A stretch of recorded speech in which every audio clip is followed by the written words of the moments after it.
Welcome to the Casual Camping Podcast, your home for the best camping discussion both in and out of the field.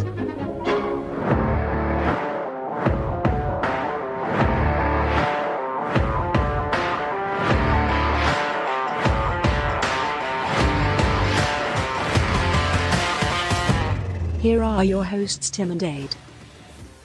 Hello and welcome to this week's edition of Casual Camping Podcast. I'm Tim. And I'm Ade. How you doing, Tim? I'm doing all right. We had a week off. Well-deserved week off. Lots going on. But I have to say, I've really missed it. I think a lot of the feedback online is, we are the cornerstone of people's Friday mornings.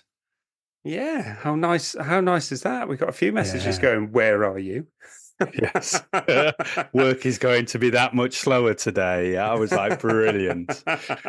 Those of you who, and you know who you are, thank you so much. That makes us feel brilliant and missed. And this does take quite a lot of putting together. So, I hope you didn't mind too much. But, absence makes the heart grow fonder. So, very true. Very true.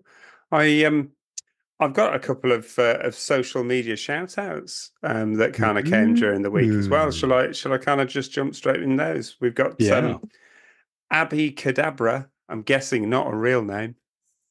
If it is, it's cool as. It's cool as. She's magic.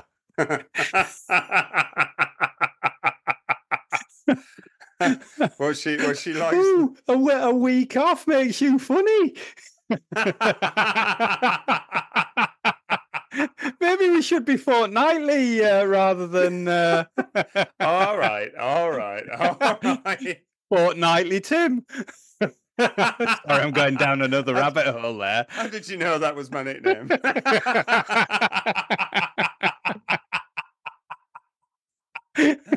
I'm going to get so told off for that one. She don't listen, Tim. She don't listen. She don't listen. She absolutely does not listen. She was like, I get enough of you sat next to you on the sofa. Never mind sort of tuning in. Yeah. Every 2 weeks.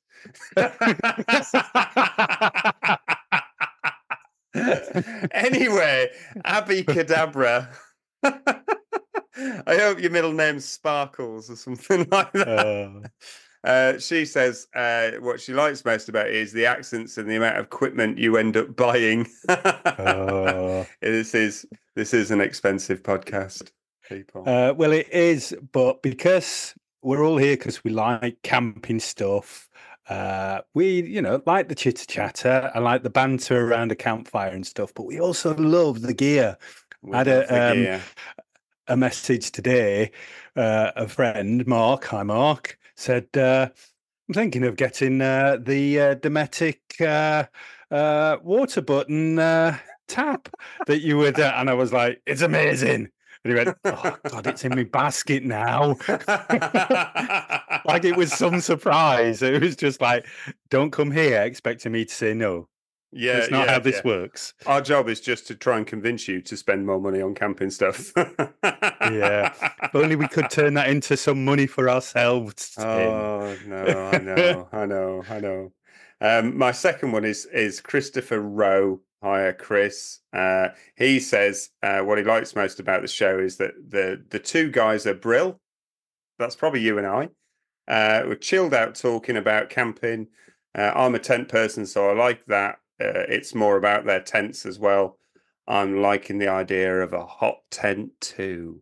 Ooh. Oh, do it, Chris. Do it. You will never look back. And I know that we're in podcast world, so you could be listening to this midwinter, but as it's been recorded, we are midsummer and it's very warm.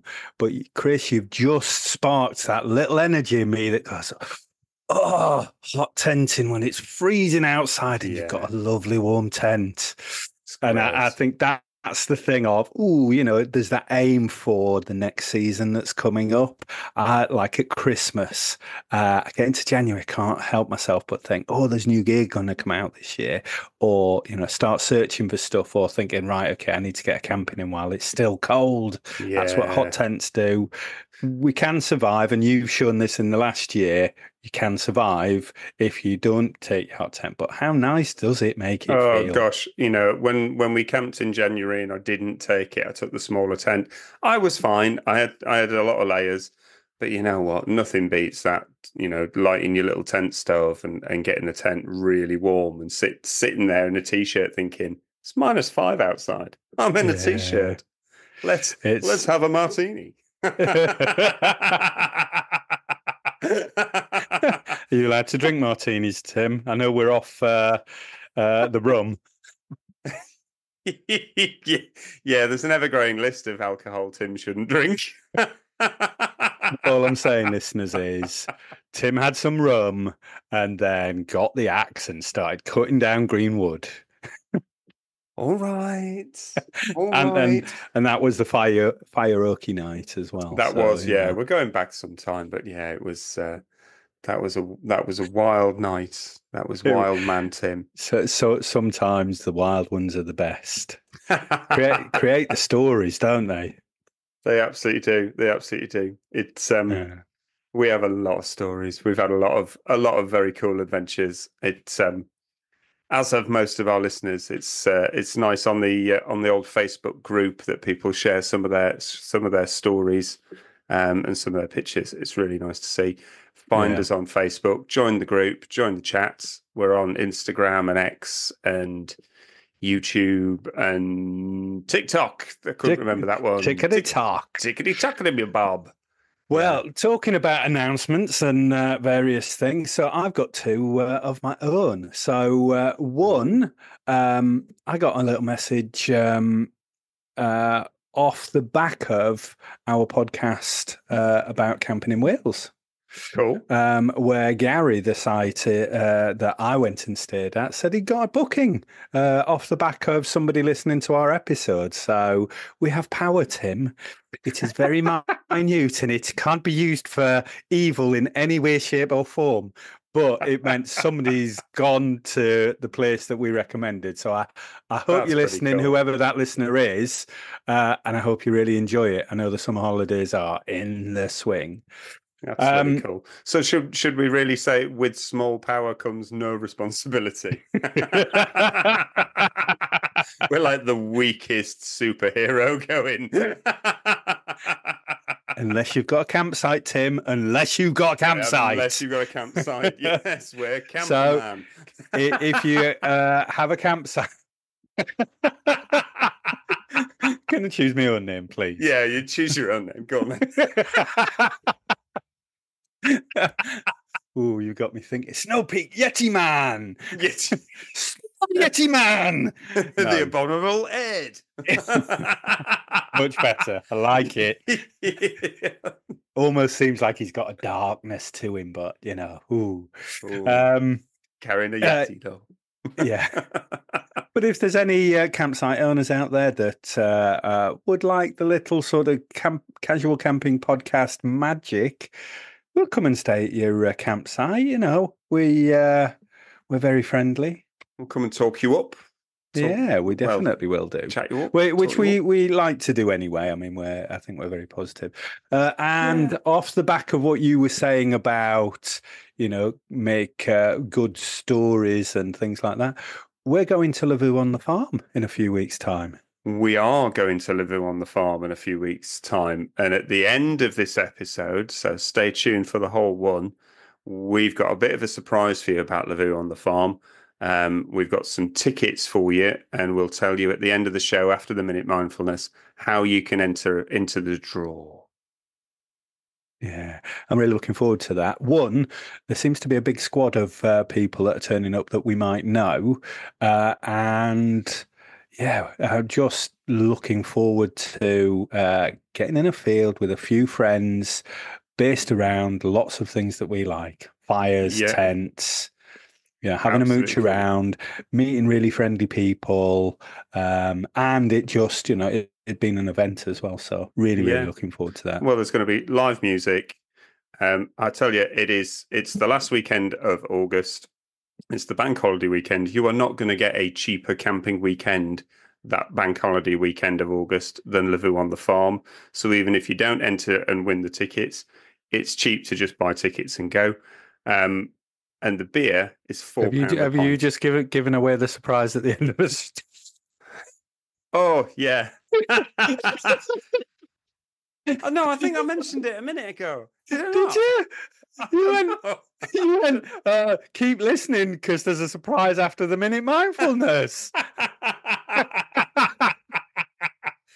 All right. So just to prove 70% we're not of the time scripted. we get it 100% right. You know we can't do maths. Yeah, we're not scripted. We can't do maths. We're rubbish at surprises.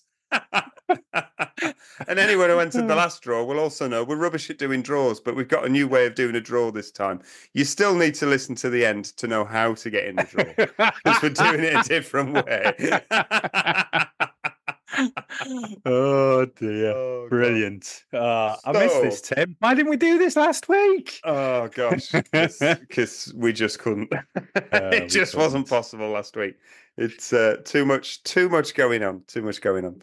But this week we've got another interview for everybody, and he's a sound guy.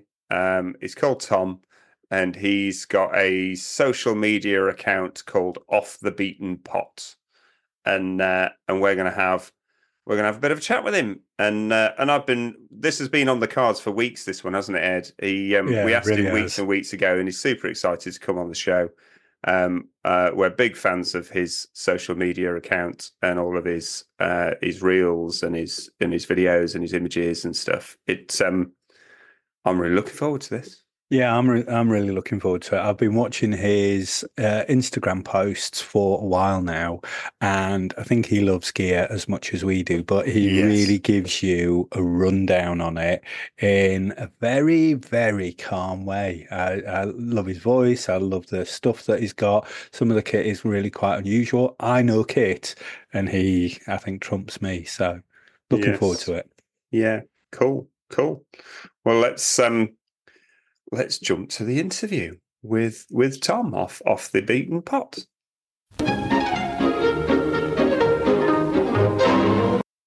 So we have been joined by Thom from Off the Beaten Pot. Hello, Thom. Hello, guys. How are you? How are you? Yeah, very well, thank you. Yeah, and yeah, thanks so much for having me on your amazing podcast, which I binge listened to after first hearing about you, and then to be part of the banter because that's the winning combo, isn't it? Well, it does seem to be the winning combination is just the nonsense that we talk about. Obviously, solid friends. The way only friends can chat like that. One of you would lamp the other one if you didn't really know each other well. Yeah, no, it definitely seems to be that way. Ed can still lamp me once in a while. He is my older brother. Well, I don't think we've got to fisticuffs for a good 30 or 40 years, have we? I don't think we've really ever got to fisticuffs. You've thrown a potato in my ear before, but that's another story. Mashed or broiled or No, raw. Oh. Yeah, point blank into my ear.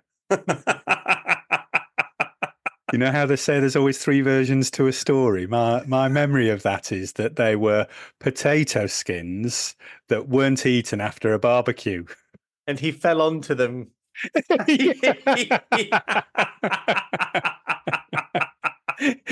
He dived at me with his ear. Yeah, he ruined my yes. potatoes, miss. I think Tim also remembers that I was stood right next to him, whereas I think I was 30 meters away down the garden. You couldn't throw a potato skin 30 meters. With my girl throw.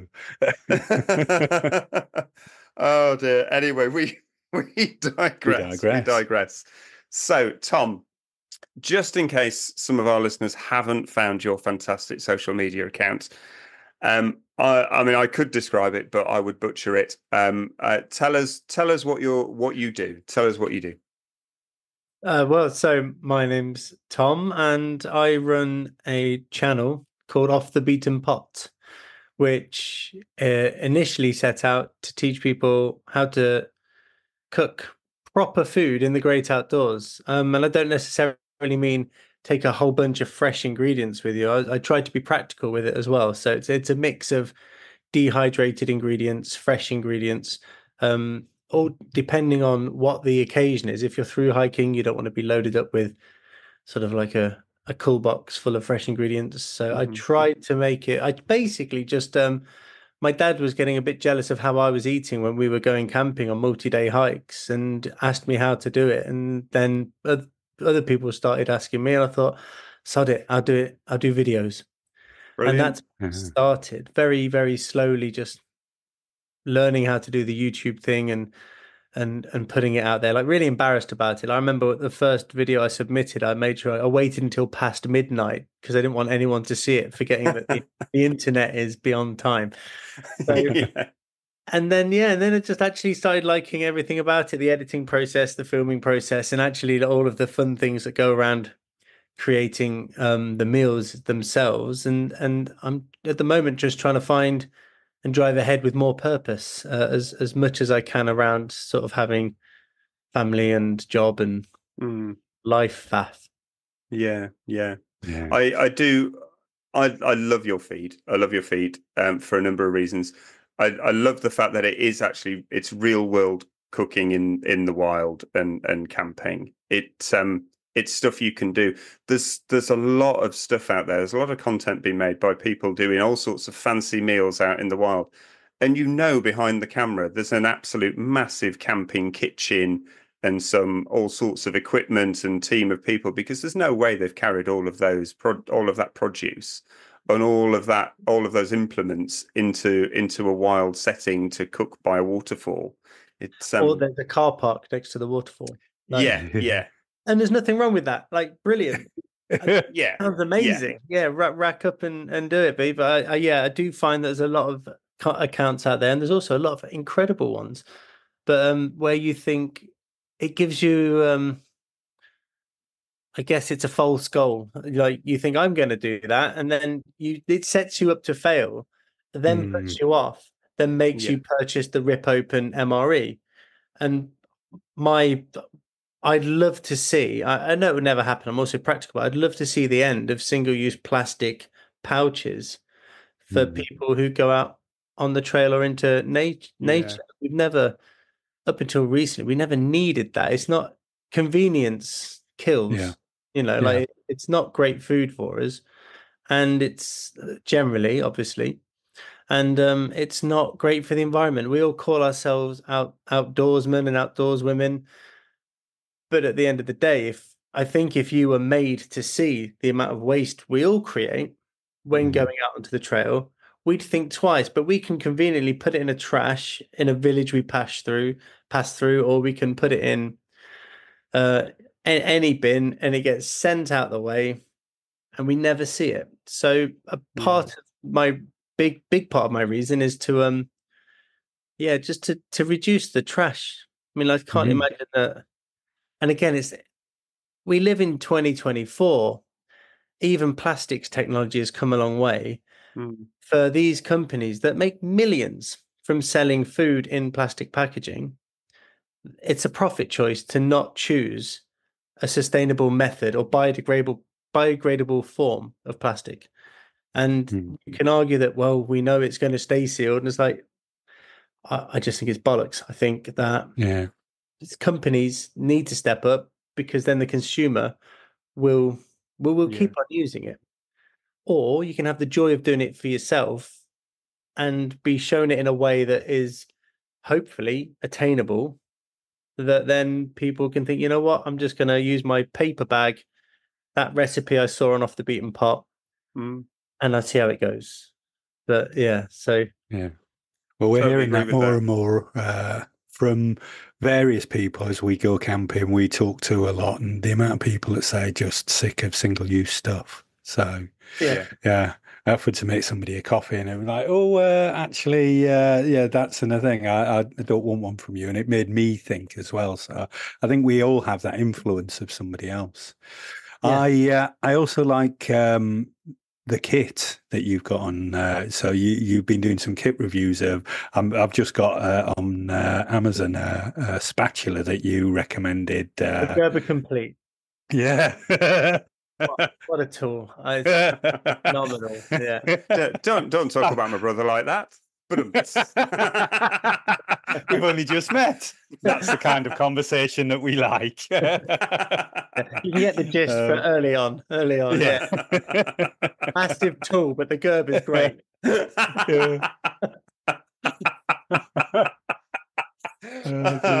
Oh, you definitely got I our walked right podcast. into that one, didn't I? Yeah. Brilliant.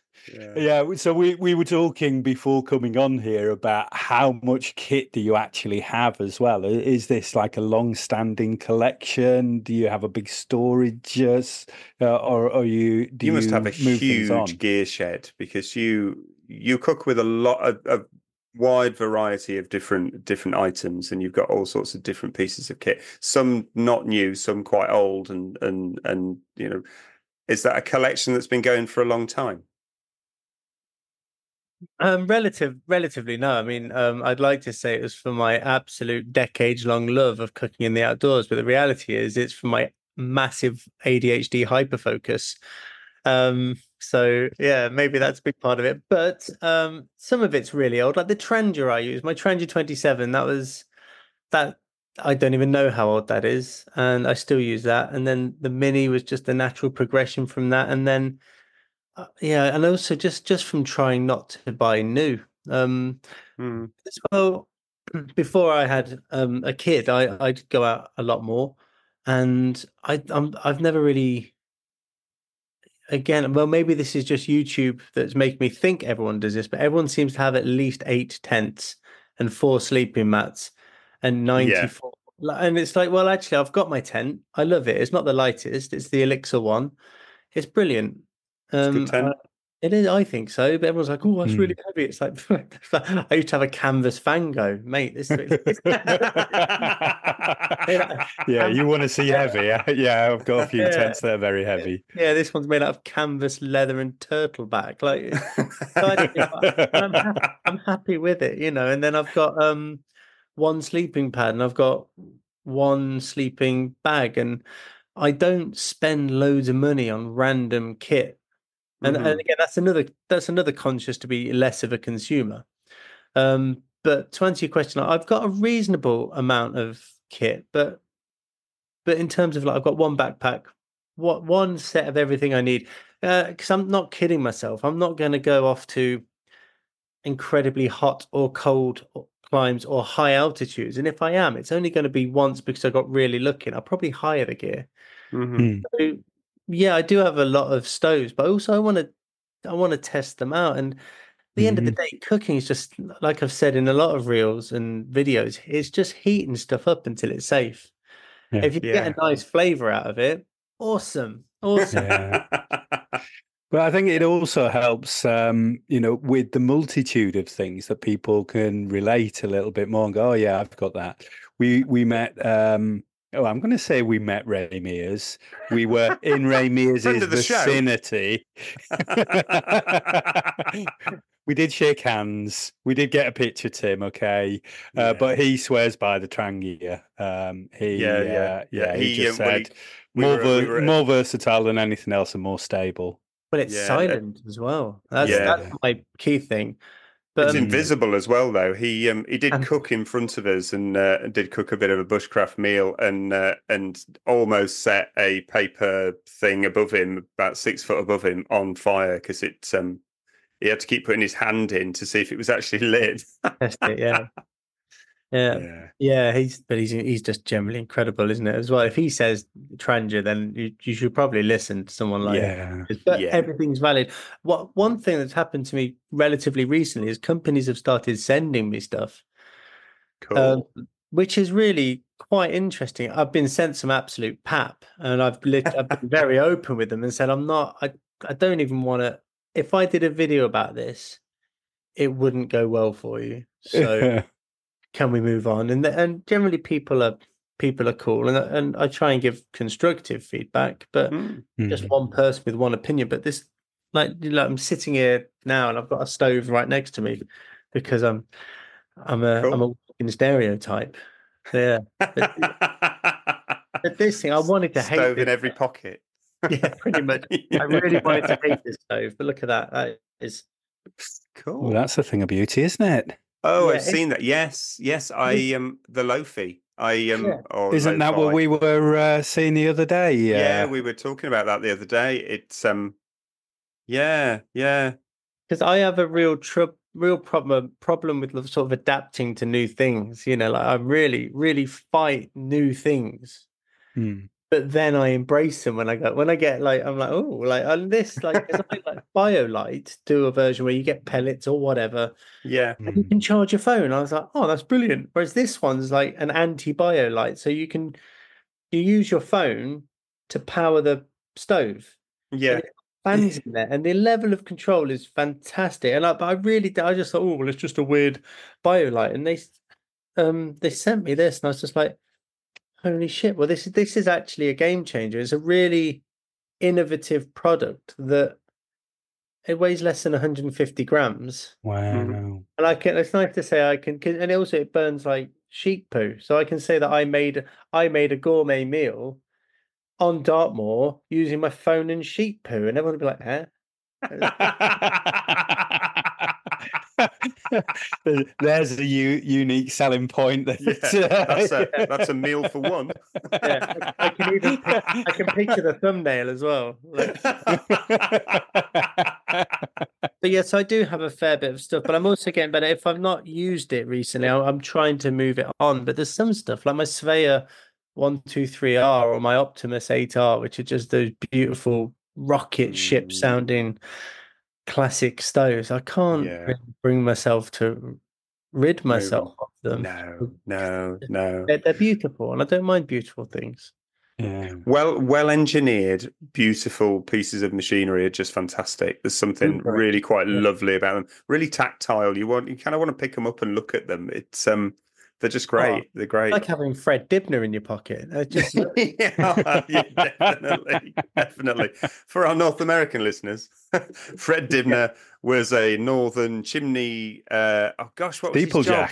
Steeplejack. Yeah, he used to bring chimneys down. And he was proper northern, and he would just write proper, and he always wore a waistcoat. He's on YouTube in vast quantities. So He's legend. No longer with us, sadly, but an absolute legend. Yeah. I think there's a bit of Fred Dibner in all of us who are misses. It's I can't believe I just said that line, but there we go. But if you wonder what that was.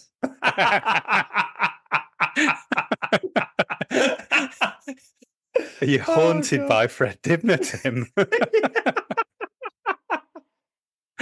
My previous dog was named after Fred Dibner. So he was proper legend. Was Fred Dibner? He was a good bloke. It's a good bloke. I saw him topple Sileby Tip chimney when I was about 7 or 8. He was my absolute hero then. And he came up to shake my hand, and I was just like so overwhelmed. I think I cried. Oh my god! Wow! So I shook Mr. Dibner's hand and then he just lit a bit of paper in a hole in the chimney, and it just imploded. And it was crazy. So clever, wasn't he? He didn't, no explosives or anything. He used a fire to bring down a massive chimney, and really cool to watch. There's lots of videos of him, like you say, on YouTube of him doing that. It's go and search Fred Dibner, and you will be entertained endlessly. Yeah, but that love of well engineered, well made items, like you say, you can't get rid of those ones because they're a thing of beauty. But also, actually, you want to keep using them. I've got a hot ash rocket stove. And it's one of the first ones they did. I've had it a number of years now. They've updated it a few times, but it weighs an absolute ton. But I have to say, I love using it. I absolutely love taking it out to the field and just getting some twigs and lighting it and getting it going and boiling some water. And it's a beautiful, beautiful item that I'll never get rid of. And you tend to get a lot of people coming around, like looking, going, "Oh, what's that?" And, Yeah, it's You can that hear whole it, thing smell it of lovely before they get there. community. Yeah, absolutely. Yeah. Yeah, That's lovely. So yes, and I believe you're doing a cookbook. How's the cookbook coming along? Oh, it's coming along, but I massively misjudged the task that it is, really. Like the rest, I just thought it's recipes, words, pictures, done. Oh, it's actually because of what I said it would be, because what I want it to be is I don't just want it to be a compendium of recipes. Of course I do, but I also want it to be like, well, actually, I'm going away for 3 days, 5 days, 7 days plus. Cool. So I've had to sort of create a meal plan I've done 14 days because that's the most I have ever been away. And I've never not, stacked up on food in between that time. But, and then so I've tried to then create a menu that has, fresh ingredients to start petering off into like your survival food, but still making nice recipes from it. Also doing it around a fake plan of, or quite a popular trip that's often done in Dartmoor. So then you're looking at water sources and terrain, and so like, okay, I've got a big climb tomorrow, so I probably need to hit the turmeric for a few days because that's great for your muscles, so long as you have it with pepper. So there's all these bits of information I want to get in there, and I want to get why. So I want to be succinct with it. So very long answer to your question. The recipes are pretty much there and tested, but it's putting it into this thing that's you can sit down, either take a recipe or use it to plan trips and have it as a base. And maybe I'm trying to make it serve too many things, but I'd say I said I'd get it in people's hands by the end of September. I'm not sure if I'll hit that, but I'll be close. I'll at least be able to get sort of a test into people's inboxes or a cheaply printed version. So then people can be like, does it make sense? And then, because then I get feedback. So I'd hate to spend everyone's money because ultimately it was a crowdfunder. It's not my money. I'm just the custodian of that for printing costs. And I've hired a photographer, and because I want it to look I want it to look like a proper thing next to other cookbooks. And when you look at it, like, Ray Mears' cookbook is just phenomenal. And Cookout, the cookbook, phenomenal. I want it to sit alongside them and not as a pity party. I want it to be a contender to something that's useful for people getting into and who have been backpacking forever. So yeah, the first version will be probably printed off on my computer, sent out to 20 test subjects. Does it make sense? And then bring it back. Is the spelling okay? Then bring it back.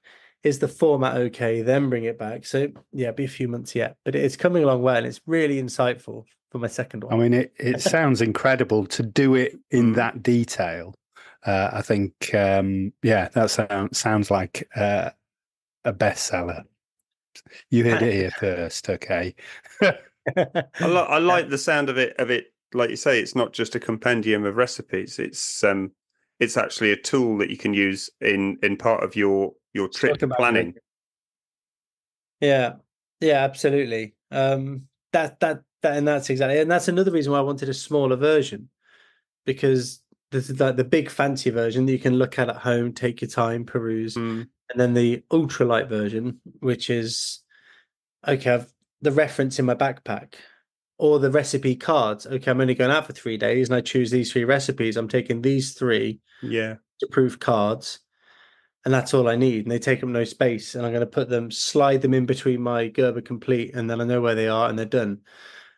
So I've tried to attack it from every angle, but I knew I couldn't do it all in one book, which is why I divided it into main book, paired back book. If you don't want to learn about more of the hints and tips, it is mainly just the recipes, and then it's purely recipes in these cards, which actually I'm finding very difficult to get a printer to do them how I'd like them done within I thought they'd be the cheapest, easiest part of the whole thing, and they're turning out to be the biggest ball ache.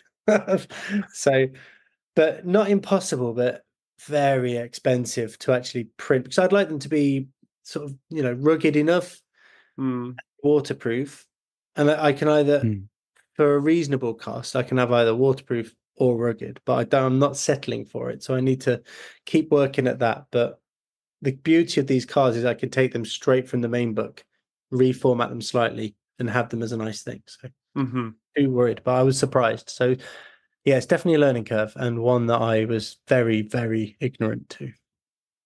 Printing costs are like ridiculously expensive for anything. It's good luck with that. We would obviously love to see anything from there, because if it comes out in September or towards the end of September, it's perfect time for Christmas presents. So we'll absolutely give you a shout out on our socials when it's due. Can people buy it, or is it literally people have already given you the money for it and prepaid for it? Will you be doing extra copies that you'll sell? Yeah, I'll be doing extra copies. Absolutely. And again, because I'm trying to have as positive an impact on the world as I can. Whatever, every time I try and think I'm doing well, and then you watch the news and just see the biggest explosion in the world, and you think, well, didn't really need to recycle that bean can, did I? It's made no difference. But I am trying. There's little increments. 1% from everyone ultimately leads to a big change. But so I found some print on demand companies, and I thought, well, that could be a way to go. And there's some companies you can control the quality, but other companies just they're shady at best. And it's just like, I don't want to build any empire on the back of someone's shoulders. Like I don't want someone to be trodden for me to get a raise. Yeah. If I float, everyone's floating with me. I want to do it. So it might cost more, but I just think it's the right way. And then that doesn't necessarily mean it's going to cost more for the consumer as well. I'm pricing this within all of the research I've done on cookbooks around this sphere of knowledge of outdoor cooking. And I'm not going to be the most expensive. I won't be the cheapest, but I shouldn't be the cheapest because I don't want to be a race to the bottom either. Yeah. And that just means less profit for me. But ultimately, I'd like to, the whole thing with Off the Beaten Path, I always want to offer free, valuable information to people. Always free. But I do have a family, and having a bit of money takes the edge off of being poor. So I don't want to sit here and say, well, I'll do it for free because I love it. I will. And ideally, if I can build my Instagram page or whatever social it might be to a point where someone looks at me and thinks, you know what, I don't want to see him using this stove or that stove. I exclusively want to see him using this stove. And if it's a good stove and they pay me enough, I'll do it. So I can keep doing it and offer everything else for free. If I can offer free content and free value to people, and some big company can pay me to do that for people, then I think that's helping corporate responsibility through social good. So I'm not ignorant as well. I'd like to say, oh man, I'm just have it, man. But if I was childless and 24, maybe, but I'm not, so no. Yeah. And we we talked about, sustainable camping and, ethical living and all of those things, and leave no trace and all of that. That does cost. At the moment, that always comes with annoyingly with a slightly increased cost, and we all have real lives. We live in the real world, so families, kids, houses, things like that, they all cost money. So yeah, I hear where you're coming from. You're trying to do it in the best way possible, but actually you're also a real human being who's got real bills to pay. And I think ultimately change has to come from corporations. I mean, as a consumer, I can make these choices, but it's not just money, is it? It's time. Like a lot of people in poverty. I mean, I live in Cornwall, one of the most poverty-stricken counties in Europe. And so people, if they don't have money, they don't have time. And that's another thing. It's another reason why I can see why people reach for a tear open packet, because it's time poor is as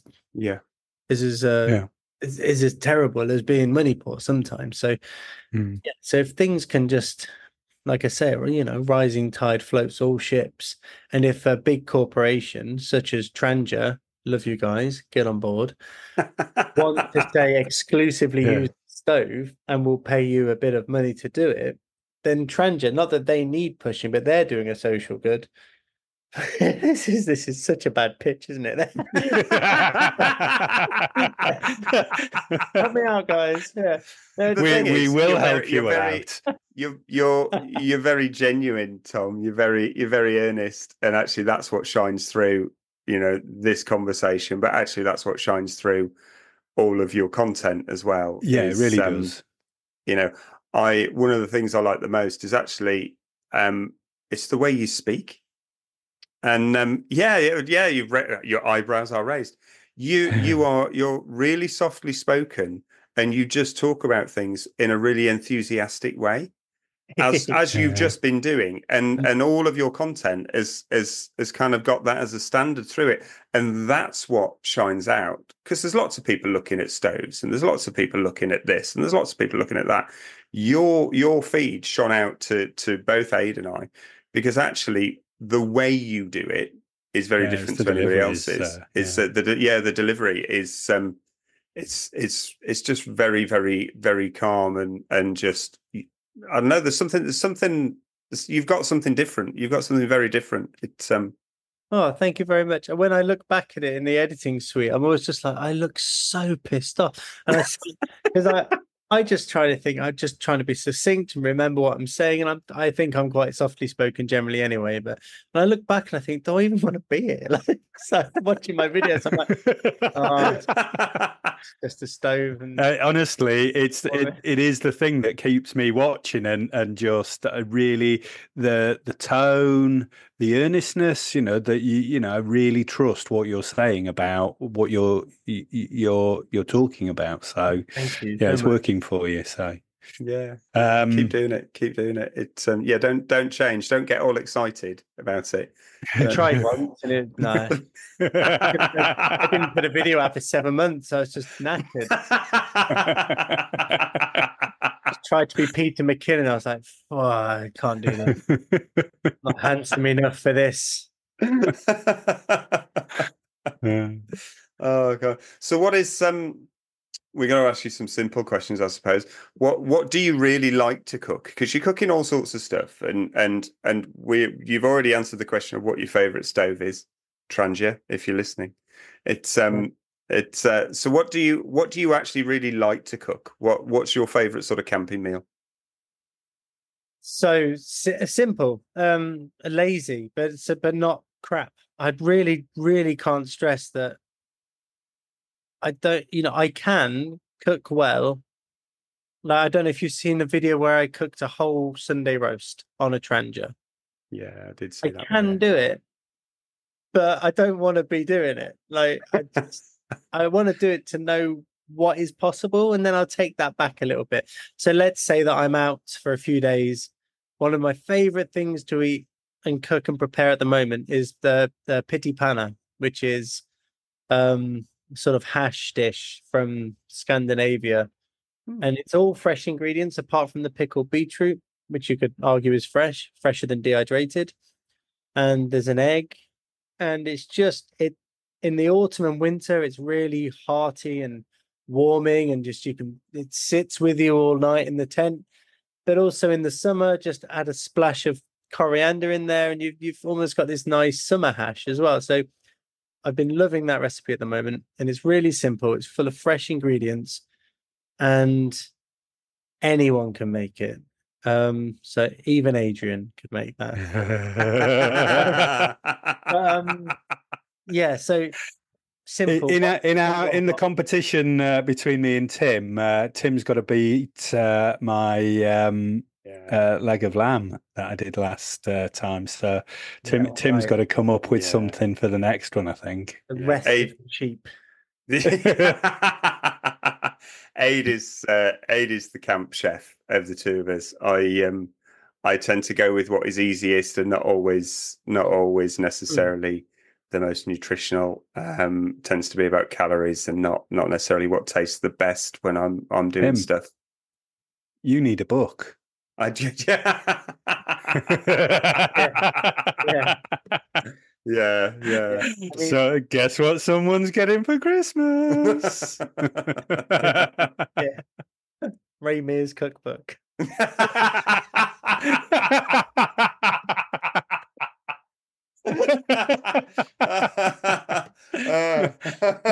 It is excellent, by the way, but it is excellent. It is excellent. Yeah, I like to keep it simple, as fresh as possible, but simple doesn't have to be rubbish. But Mm. even what you were saying then's really interested me. You like to keep it simple and you think of calories.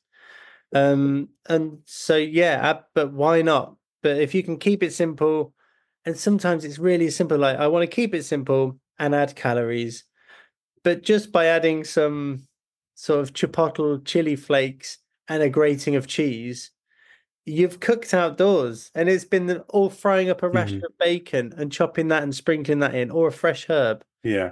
Just adding one ingredient more than you were going to. Suddenly you're starting to get a meal, and then one day you'll think, oh, actually I didn't like dill because it didn't fit with it, and I'm going to try something else. And that's how you build a repertoire if you want to, and you don't have to put any more effort than you're willing to put in. Leg of lamb, massive kudos to that, because it's not easy to cook in a kitchen, let alone outside of a kitchen. But yeah, well, it was a one-time try. We'd had it somewhere else, and I was like, you know what, I'm going to make a stab at that.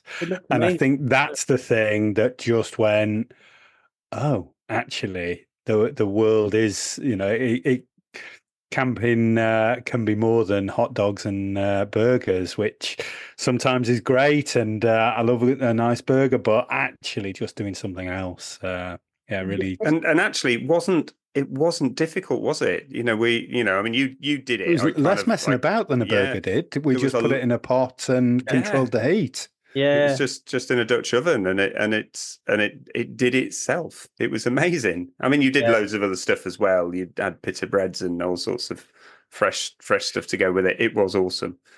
Check out our video on YouTube because it's on there. It's really impressive.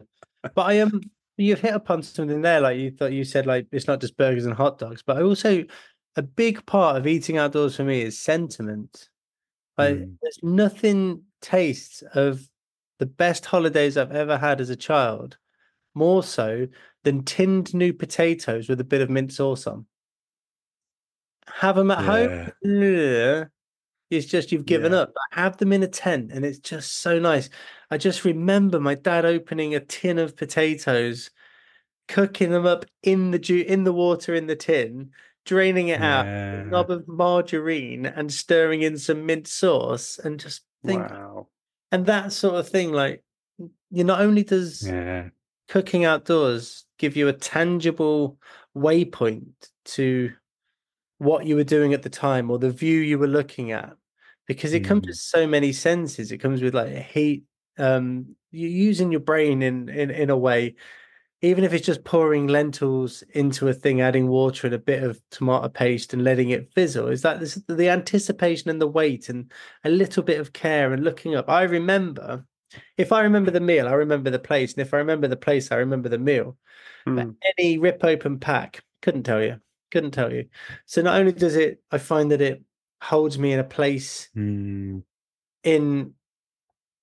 geography, it also holds me like that recipe with potatoes, and loose calling it a recipe, but that holds me in a place in time. Like I remember green tent, plums and custard 2CV, Grisdale Forest, and that's what I think. I think that. So it's gorgeous. That's what really excites me about it. But if we'd have just done the MRE thing, well, couldn't afford to when I was growing up. Can barely afford to now, like £7 a pop, and you need 3 a day. Yeah, it's mad.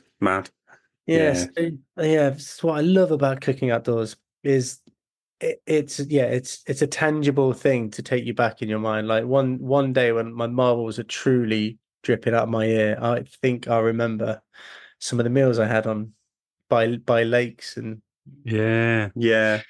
Yeah. I mean, that's absolutely. such a good way to put it, because we will remember that leg of lamb. I'm going to go on about it forever, Own it. and not Own let it Tim. forever. But we will know where we were camping, as well Yeah, as who we were absolutely. with, the weekend that we had, and yeah, I've eaten countless burgers and hot dogs, and I love them. Don't get me wrong. There's nothing wrong with those, but they all blur into one another. It doesn't separate out the memory. Yeah. Yeah, really beautiful way of putting it. Yeah, really lovely way of putting it. No, fab. We must try and meet up and let you cook for us. Yeah. Oh, I see what's happening now, Tim. You're just moving around, seeing who's going to feed you. All of your guests moving forwards will be like, what can you offer? We're gonna start doing a podcast daily just so I get fed. yeah. I need a new knife. Oh, look, here's a knife maker in Sheffield. He wants to come on. No, it would be really nice to meet up and actually do a bit of a cooking challenge, a bit of That'd be a pleasure. ready steady cook, or some Yeah. ridiculous thing like that. It's Can't cook, won't cook. yeah. That's me and Ade. Oh, it's your nickname, Tim. Yeah. I do cook. I do cook. I know. My breakfast is very good. My was chorizo and just scrambled egg with a bit of chili in it on a toasted ciabatta, all done on an open fire. That's a Yes. good breakfast. Sounds pretty good, actually. Yeah. It's Yeah, nice. no, It's it nice. really is. Had some It was bad just set up. terrible news recently, and I'm allergic to eggs, and that breaks my Oh my heart. god. I love eggs. Oh, And the only way you find out you're allergic to eggs is very violently and very quickly.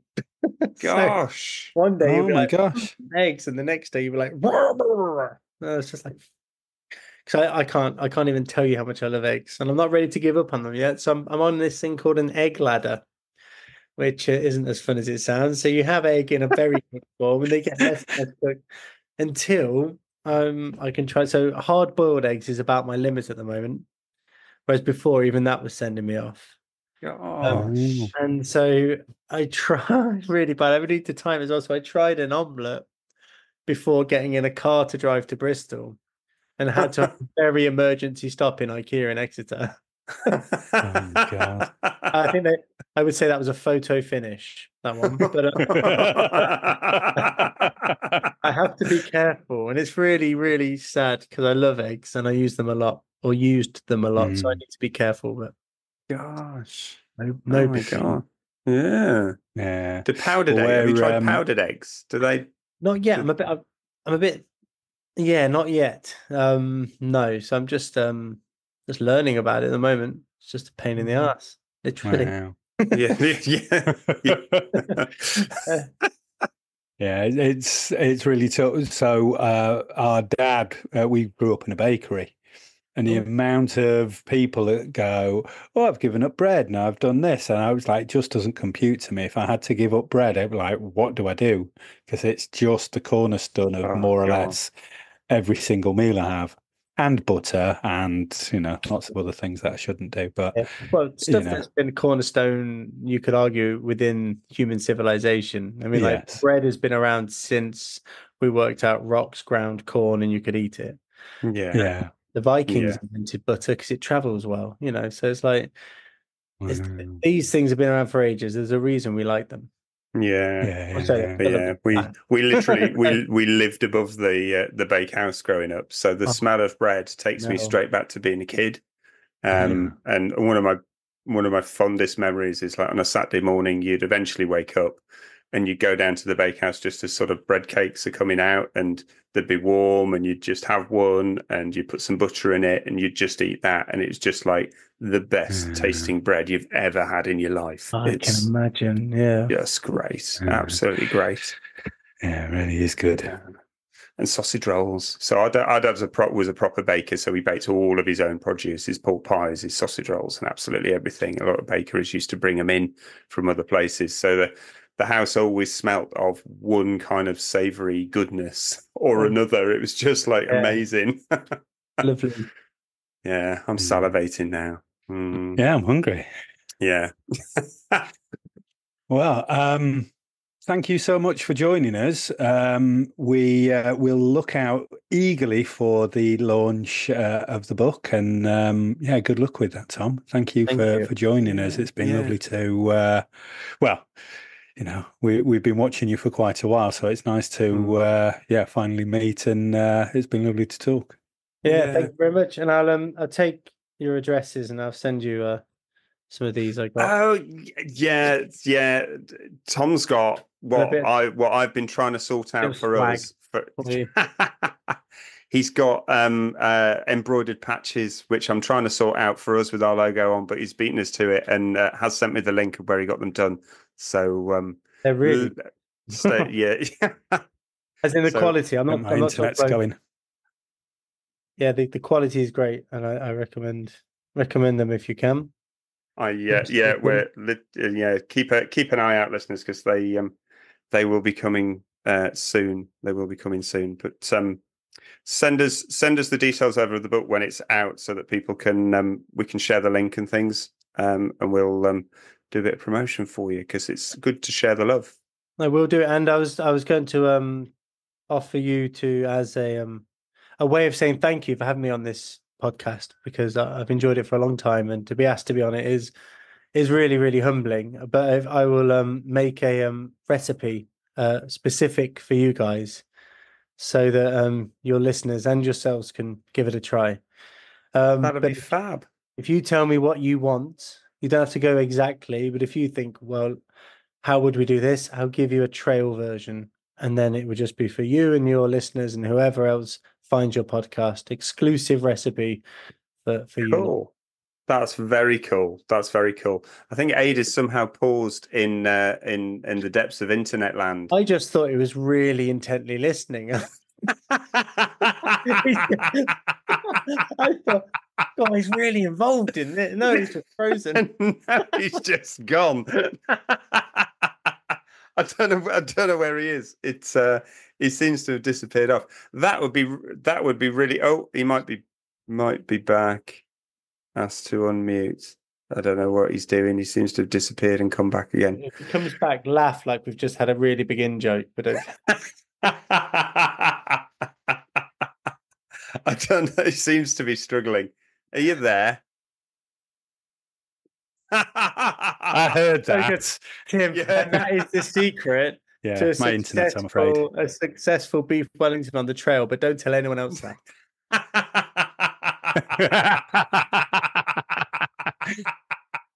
God now damn you've set yourself your own challenge there, Tom. You've got to do a beef Wellington now. Good. Not a problem. Oh, cool. Apologies for that. Yeah, that would be amazing if you're prepared to do a recipe, a casual camping podcast recipe. Do we need to come up with ingredients now? You don't have to come up with ingredients.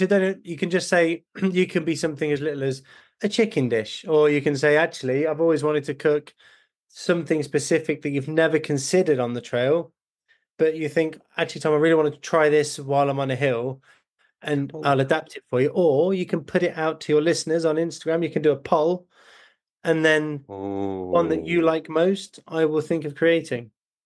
I think a poll. However you want to do it. I think a poll this week is absolutely what's going to happen. It's let's throw it to the listeners and see what they choose, and then we'll come back to you. That is awesome. That's awesome. Cool. Brilliant. Well, thank you very much for joining us. It's been a really good laugh. Good laugh. Who knew we'd talk about Fred Dibner? It's who knew there was a bit of Fred Dibner at all. I came in knowing it. I was going to tell. No, I didn't. Brilliant, isn't it? Yeah. I love how this goes. I love every episode is different, because we just don't know what we're going to talk about, really. Yeah, thanks for letting me waffle. I obviously needed to get some random nonsense off my chest, and you've been perfect conduits for it. So thank you. It's all right. All we do is waffle. That's perfect company. So raison d'etre. But thank you very much, Tom, and to our listeners, go and find Off the Beaten Pot. You're all over Instagram, your YouTube, you're everywhere. It's follow, subscribe, because you're doing some fantastic stuff. Great. Thank you so much. Take care. Cheers. Bye.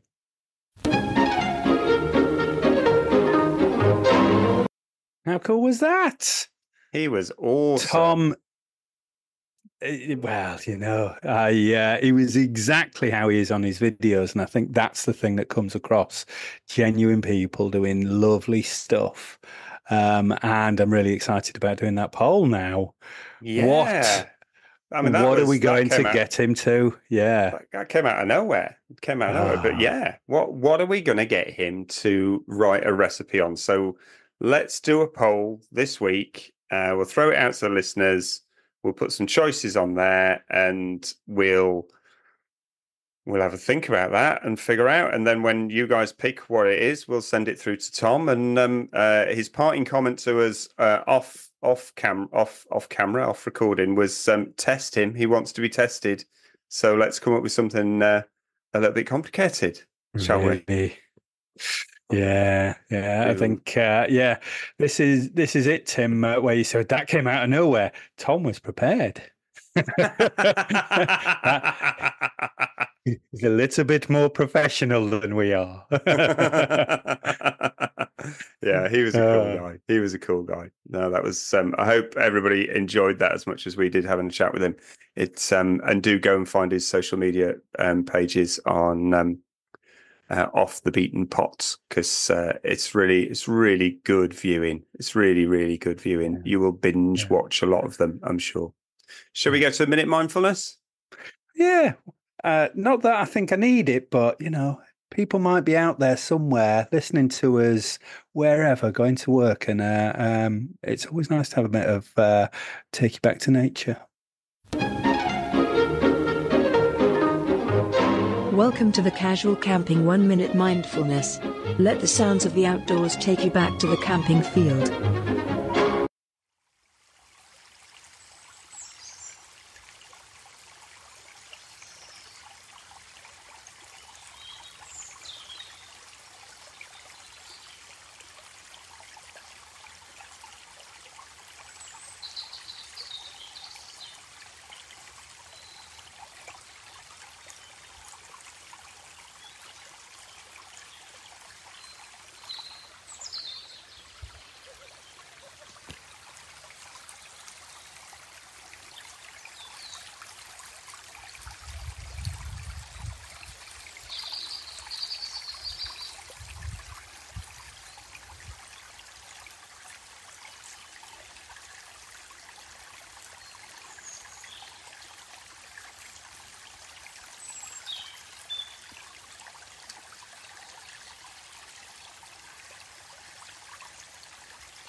That's just lovely. I love every one of them. One of them, and I hope it inspires someone to decide to go camping this weekend or next weekend or whenever it is that you're listening to this. Cool. So, as alluded to at the start of the show, we're going to talk about Lavoo on the Farm. So, Lavoo on the Farm is an awesome weekend at the end of August, the bank holiday weekend here in the UK, and there's music, there's entertainment, there's is there going to be some knife shops, Tim? There's going to be some knife shops. There's going to be some equipment shops. There's going to be a load of food. There's very cheap booze, and we're going to be there. We are the podcast for Lavoo on the Farm. Woo, woo, woo. So, and they have very, very kindly given our listeners 2 tickets for the whole weekend, and so we're going to do a competition, and we've learned from the last competition that we ran, which was successful, but there were some hiccups, mainly me. There might have been some hiccups, but we do learn slowly. Granted. But we do learn. Apart from drinking too much. I've never learned that one. No. So you said, quantities. Why don't we do what everybody else does rather than do something that we were just doing that was random? So we're going to put You're the tech guy, Tim. You tried some tech. I tried the tech and it completely shot myself in the face. It's in the foot.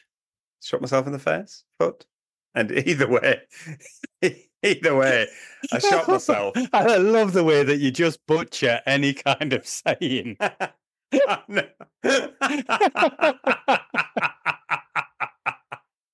So yeah. So one point this week, we're going to put a post out on all of our social media.